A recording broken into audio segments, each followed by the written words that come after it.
El Sacro Imperio Romano Germánico fue conocido como el primer Reich y duró desde los años 800 hasta el 1806. El imperio se disolvió formalmente cuando el último emperador, Francisco I, abdicó tras sufrir una derrota militar ante los franceses de Napoleón Bonaparte. Napoleón reorganiza los antiguos territorios del imperio con la Confederación de Rin, un estado satélite francés. La Confederación Napoleónica del Rin fue sustituida posteriormente por la Confederación Germánica y luego por la Confederación Germánica del Norte. Sin embargo, existían hostilidades entre algunos de los estados, incluidos la Confederación, especialmente entre los dos más poderosos, Austria y Prusia. En 1866 estalló la Guerra Austro-Prusiana, de la que salió victoriosa Prusia. Bajo la presión del canciller prusiano Otto von Bismarck, Alemania se unió finalmente. Se proclamó el Imperio Alemán en el Palacio de Luis XIV de Versalles y nació el Segundo Reich alemán el 18 de enero de 1871. El conservadurismo revolucionario de Bismarck era una estrategia conservadora de construcción del Estado destinada a hacer que la población alemana fuera más leal al Estado y al emperador. Su estrategia consistía en garantizar los derechos sociales para mejorar la integración de una sociedad jerarquizada y forjar un vínculo entre los trabajadores y el Estado. Creó el moderno estado del bienestar en Alemania en la década de 1880, con la introducción de la asistencia sanitaria y la seguridad social. Bismarck se convirtió en un gran héroe para los conservadores alemanes que erigieron numerosos monumentos en su honor. Al mismo tiempo, Bismarck intentó reducir la influencia política de la minoría católica emancipada. Los católicos se hicieron más fuertes, formando el Partido de Centro. Alemania creció rápidamente en poder industrial y económico, igualando a Gran Bretaña.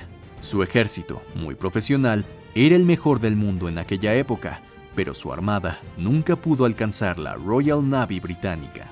El Imperio Alemán constaba de 26 territorios constitutivos, la mayoría gobernados por familias reales.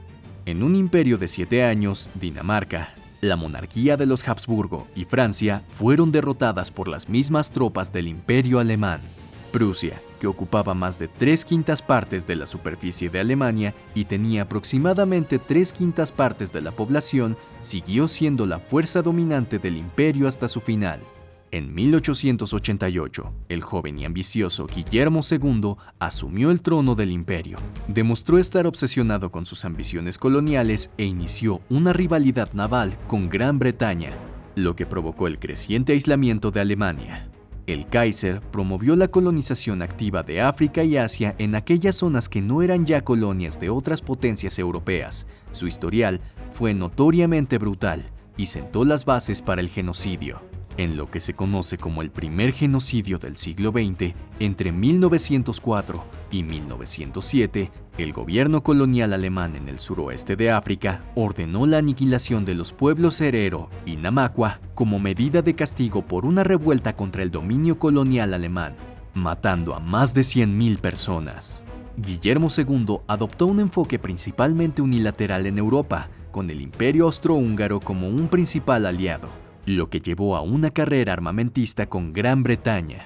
Europa estuvo a punto de entrar en guerra por primera vez en 1911 con la crisis de Agadir, cuando Guillermo II reclamó Marruecos.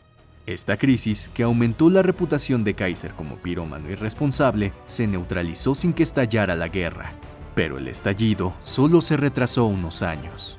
Cuando el archiduque Francisco Fernando, heredero del Imperio Austrohúngaro, fue asesinado en Sarajevo el 28 de junio de 1914 por un revolucionario serbio, se crearon nuevas tensiones entre el Imperio Austrohúngaro y Serbia. Un mes después del asesinato, Austria declaró la guerra a Serbia en represalia y Alemania se unió. Pronto el Imperio Alemán se encontró en guerra con Francia, Gran Bretaña y Rusia. Estos acontecimientos dieron inicio a la Primera Guerra Mundial. En 1917, Rusia se derrumbó en la revolución de la Guerra Civil Rusa y miles de soldados fueron trasladados del frente oriental al oeste y al sur. La situación en el frente alemán se volvió sombría. El hambre, las privaciones y la ira por la guerra llevaron a una revuelta socialista en septiembre de 1918. que se extendió rápidamente y acabó extinguiendo la supresión total de las unidades del frente, lo que llevó a la firma de la Ley de la Habilitación en noviembre de 1918.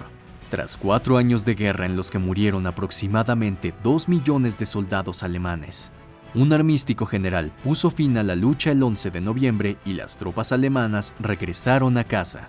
En la Revolución Alemana, que tuvo lugar en noviembre de 1918, el emperador Guillermo II y todos los principales gobernantes alemanes abdicaron de sus cargos y responsabilidades, marcando el inicio de la República Weimar. Los nuevos dirigentes políticos de Alemania firmaron el Tratado de Versalles en 1919, poniendo fin oficialmente a la Primera Guerra Mundial. El punto principal del tratado estipulaba que Alemania aceptaría toda la responsabilidad por haber causado la guerra y haría reparaciones a una serie de naciones de la Triple Entente, la alianza militar entre Gran Bretaña, Francia y Rusia.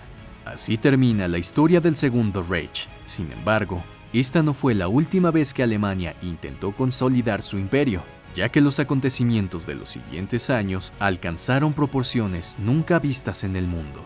Los problemas económicos y sociales causados por la Primera Guerra Mundial continuaron. La población fue empujada al borde de la inanición por el bloqueo británico, que solo terminó realmente en 1919. Y la economía estaba en un estado igualmente calamitoso para los alemanes y sus antiguos aliados.